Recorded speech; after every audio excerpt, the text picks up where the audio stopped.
I'm founder and CEO of Brite. Brite is a year and a half old company established in Greece and the US. And what we are doing is we are developing dye-sensitized solar cell-based technology, which is not new technology, but we have two new features that make our version of this technology unique. The company has been funded initially by the founding team, and we have a contract we're working on by the Coralia Classes Initiative, which is an R&D organization in Greece, $1.3 million. We expect to get a new one as well this year, not from this organization, but somebody else. We have 10 people, and we're looking for $2 million in order to transition the technology to production. The market we are addressing is BIPV, basically glass surfaces of buildings, but also windows in houses, because our panels are transparent, as you will see, and produce energy. Glass accounts for 80% of building exteriors, and 40% of total energy consumption in the EU is attributed to buildings. The solar glass for office and house, the total available market is estimated to 15 billion by 2015, and the BIPV totally 40 billion, but about 7 for this type of technology. So the technology, really quickly, is we start with conductive glass, so glass that has a TCO layer. On top of that, we lay the semiconductor, which is titanium dioxide. On top of that, we put a dye, which is the photo exciter in this case, and then the electrolyte, and we close the circuit with the negative electrode, which is another piece of conductive glass that has a surface, very thin surface of platinum or silver. Now, our IP here is the composition of the electrolyte. Most of the competing approaches to this technology use a liquid electrolyte, which makes it difficult to achieve long-term reliability for the product. Because as you realize, having a liquid between two glasses, you have to have almost perfect sealing in order for this to maintain its integrity over a long period of time. And competing companies are trying to get into a more stable electrolyte, which is key, of course, in maintaining the circuit. And we managed to have a solid electrolyte, and we have written a patent on that. So that's one part of the IP.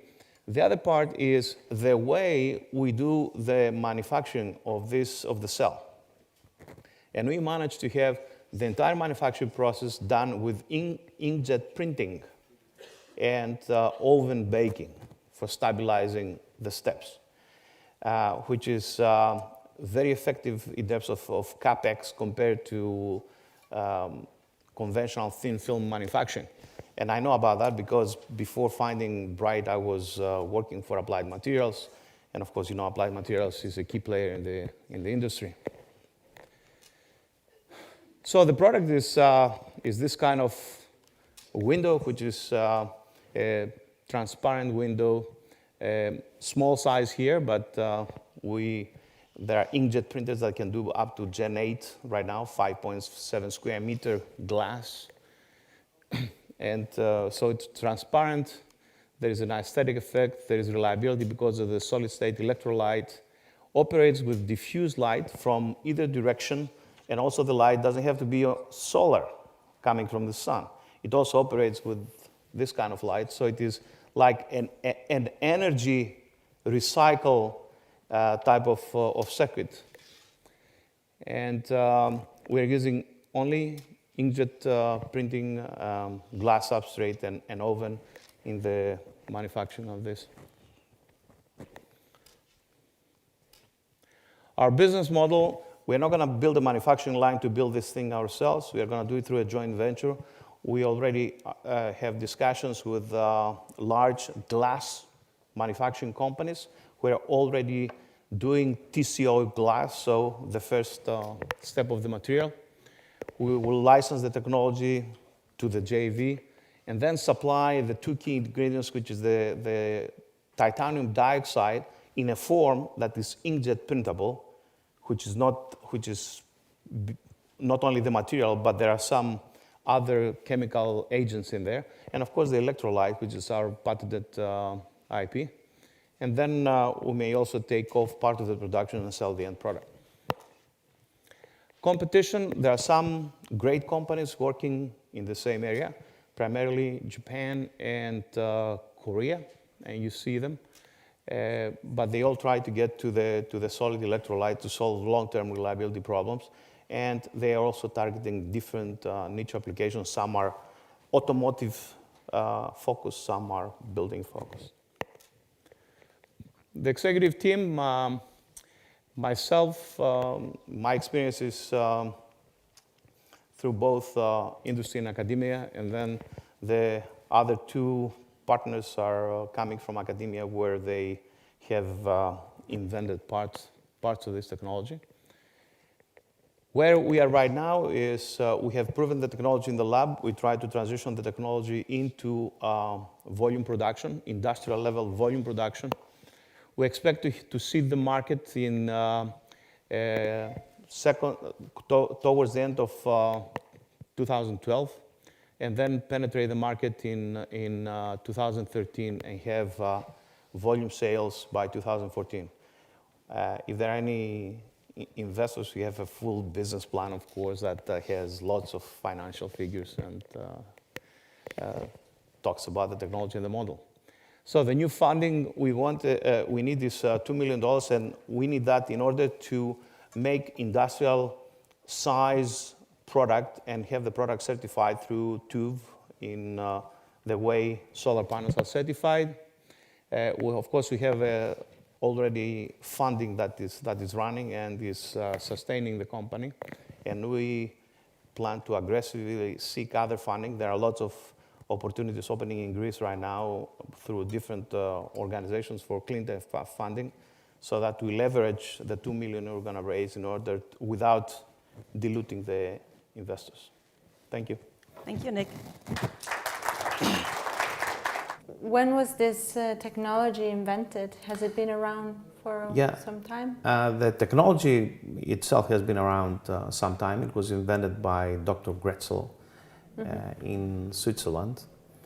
But what makes our approach to the technology different is that we have two ingredients in the building of the panel that are unique. Yeah. One is the electrolyte, which in our case is solid, and that gives the panel long-term reliability and in its life cycle. And the other part is the way we deposit the material on the substrate, which is glass, and that is by using solarly inkjet printing. That's great. And you use nanotechnology, right? Right. We use nanotechnology and nanomaterials to form the solar cell and then the end product. And some organic, some inorganic. It's lightweight. Right. Mostly inorganic. There are some organic elements in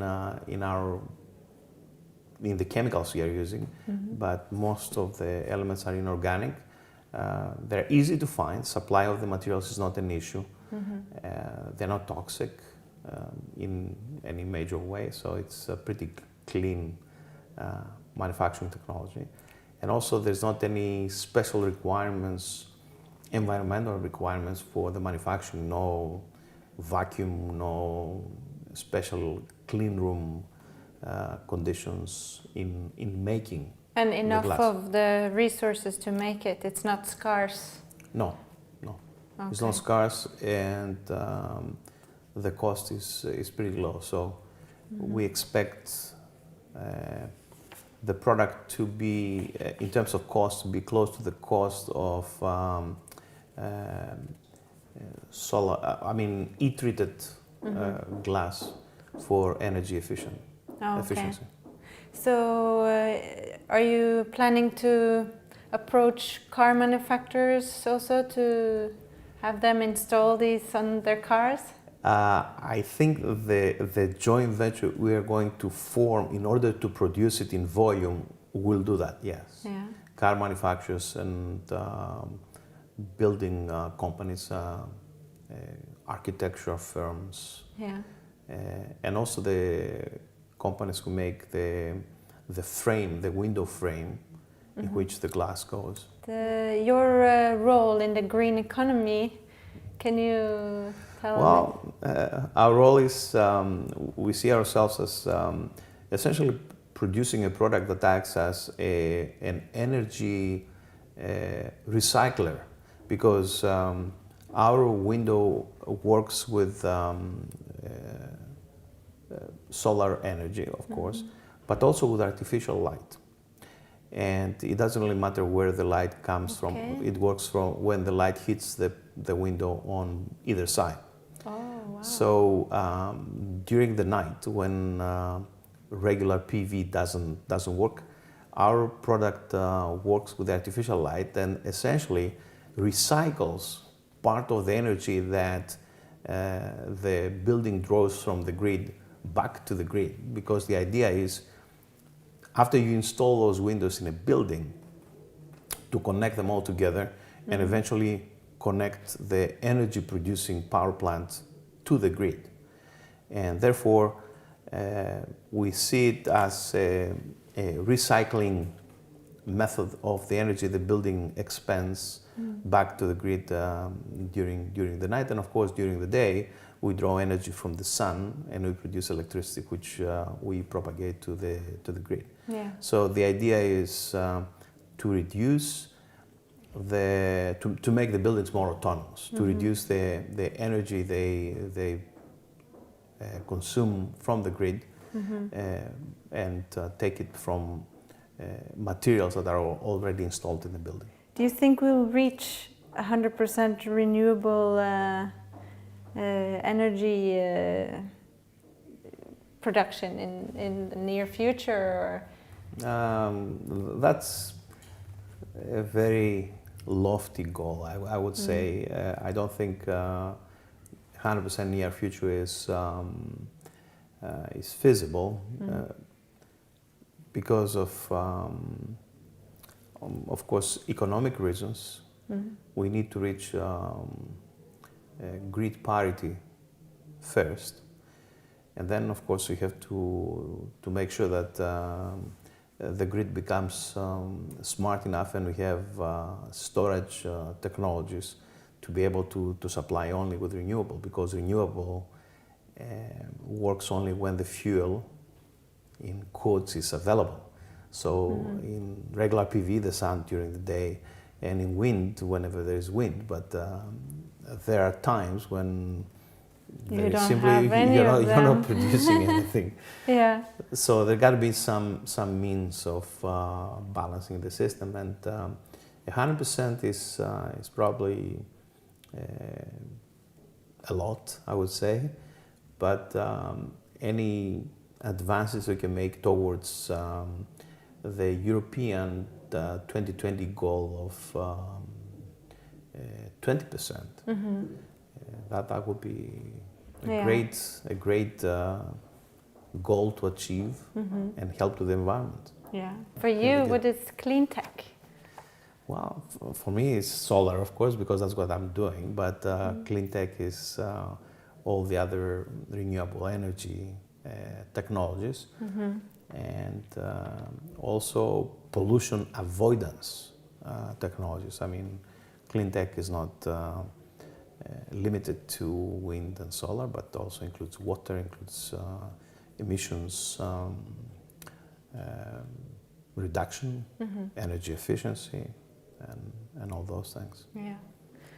Well, is there anything else that you have to No, I thank you for the opportunity to talk about our startup company, and it's a pleasure to have you here. Thank you. Thank you for coming. We'll be in the next one too. Oh, great. Thanks. Looking forward to it. Thank you.